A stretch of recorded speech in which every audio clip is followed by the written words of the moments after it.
Good morning, everyone. My name is Farhana Mangakop, and we are going to discuss a stage in the creative problem-solving process. So the first stage is the mess finding. The mess finding is about recognizing and acknowledging a problem or opportunity that needs attention. It's about identifying the mess that requires cleaning up. The goal is to define the situation broadly and explore its various aspects. So, meron tayong dalawang techniques para makatulong sa stage na to. So, yung wouldn't it be nice if, or WIBNI, and wouldn't it be awful if, or the WIBAI. So, yung techniques na to is nakakatulong para i-brainstorm yung pwedeng maging outcomes ng problem natin. So, for example, nagkaroon ng problem yung isang business company kasi bumaba yung sales nila. And also yung customer na nagde-demand na mag-purchase dun sa kanila. So ngayon, gagamitin nila yung mess finding para malaman kung bakit bumababa yung sales nila. So sa paraan na yun, malalaman nila kung bakit bumababa yung sales nila. So either pangit yung products nila or hindi sila ganun kagaling mag-market selling. So another example is yung isang company is nakakaranas ng pagtaas ng crime rates and a lack of safety. So, by addressing the mess finding, makakahanap tayo ng solution for this. So, wouldn't it be nice if we could create a safer and more welcoming environment for everyone? Or wouldn't it be awful if crime continued to rise and people felt unsafe in their own neighborhood? So, kaya mahalaga talaga na malaman at matutunan natin to kasi effective talaga siya na sa problem solving. Sa pamamagitan ng pag-aaral sa iba't ibang aspect ng problem is makakabuo tayo ng mas makabuluhang paraan para makahanap ng better way na solusyon para sa problem nito. So, next is data finding. This involves gathering information relevant to the problem. It's about taking stock and understanding the situation thoroughly. Techniques include the 5 W's and H. Who, what, when, where, why, and how. And listing wants, sources, and data. This stage helps to build a solid foundation for informed decision making. So, data finding is important kasi you need to gather clues muna before mo masagot or masolusyonan yung isang pangyayari or yung problem. It's like need mo muna maintindihan yung isang situation ng buo and hindi lang yung kalahati niya. Yung data finding is tinutulungan tayo para makagawa ng smart decisions. It's like asking all the right questions to get the whole story. Need din natin i-list yung mga gusto natin malamang na information, saan natin nakuha yung information na yon, and kung anong data ang available. This help us build a strong base for our decision. So for example, yung isang company is magla-launch ng bagong products. So, they need to know kung sino-sino yung magiging customers nila, kung ano yung gusto nila, and kung magkano ba yung afford nila. Kasi, if hindi nila gagawin yon is wala silang mabebenta if hindi naman gusto or need ng mga customers yung mga ibebenta nila. So, another example is, ang news reporter is nag-investigate ng story ng isang accident.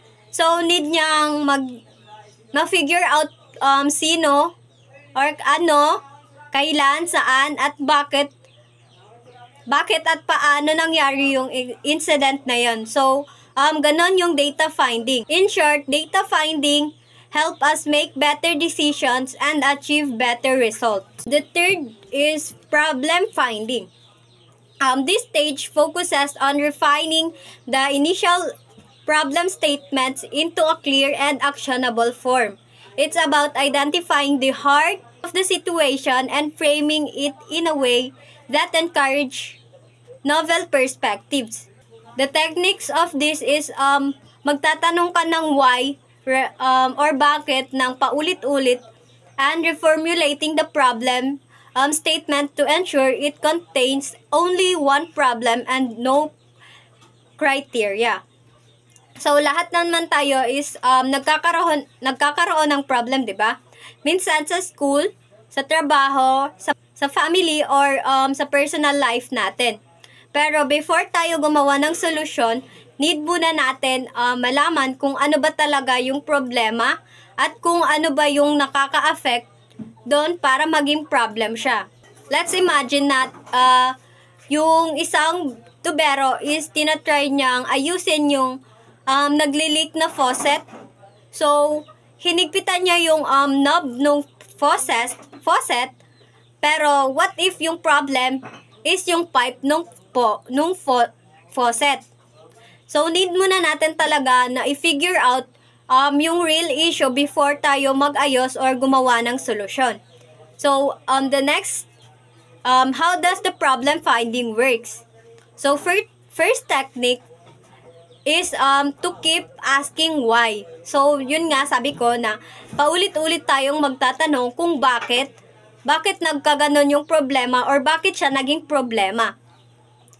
So, for example, yung halaman mo is namatay. So, bakit nga ba namatay yung halaman mo? So, siguro, hindi sila masyado nakakakuha ng enough water or nasisinagan sila ng araw, ng sobra, or inaatake sila ng mga insekto. So, bakit hindi sila nakakakuha ng enough water? Siguro yung lupa is too dry, or yung pagdidilig sa mga halaman is hindi consistent, or yung paso is sobrang liit. So next is bakit yung lupa is sobrang dry? So siguro yung paso is hindi maayos yung drainage.